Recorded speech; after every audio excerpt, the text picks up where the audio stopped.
سلام بیننده عزیز، سرخط خبرهای روزی 30 نوامبر را من مومین احمدی تقدیم میکنم.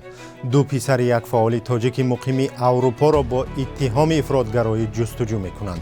حکومت تاجیکستان از تأسیس هزاران جای کار خبر داد. یک پلکانی که میلیسا پیشنهاد کرده است که دیگر داغ سودی داشتند در معلوماتنامه وزارت کارهای داخلی تاجیکستان ذکر نشود.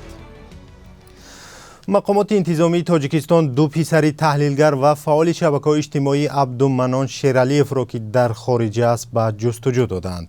خالدی 25 ساله و هیشامی 22 ساله به همکاری با سازمان‌های ممنوع گمانبر شدند.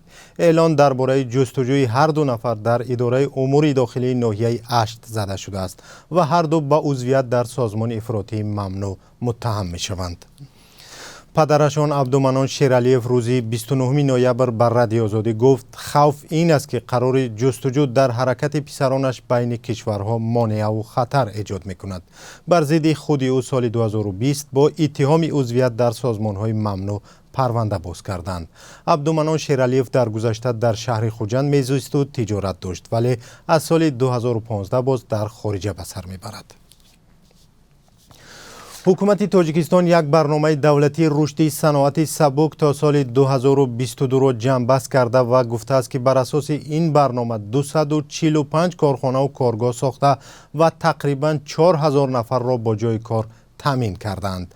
در جلسه حکومت در روز 29 نوامبر در دوشنبه که تحت رهبری رئیس جمهور امامعلی رحمان صورت گرفته است گفتند که بر اساس برنامه رشد صنعت سبک از سال 2018-2022 استحصال محصولات در 4 سال از نزدیک 3 میلیارد سومانی به بیشتر از 4 میلیارد سومانی رسیده است که 1.5 مرتبه زیاد شده است.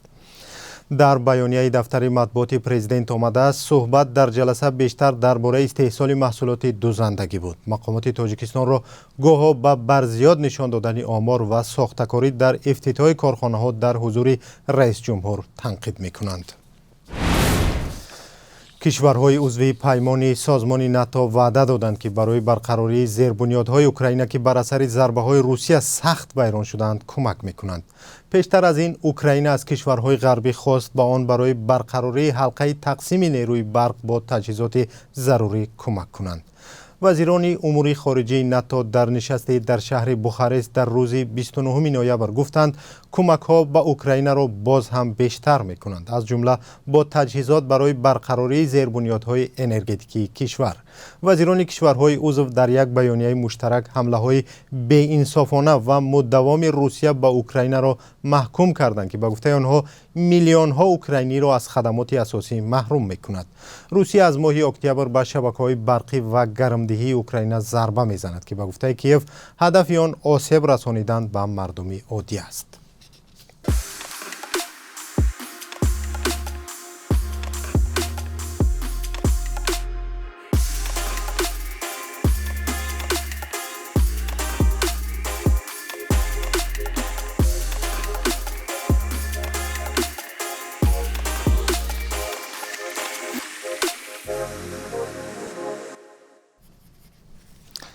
یک مقام وزارت کارهای داخلی پیشنهاد کرده است که من بعد به افرادی که مهلت جزایشان پایان یافته است در معلوماتنامه برای داشتن یا نداشتن داغ سودی گناه گذشته آنها ذکر نشود. در تاجیکستان یک شرط قبول به کار پیشنهاد معلوماتنامه درباره داغ سودی است.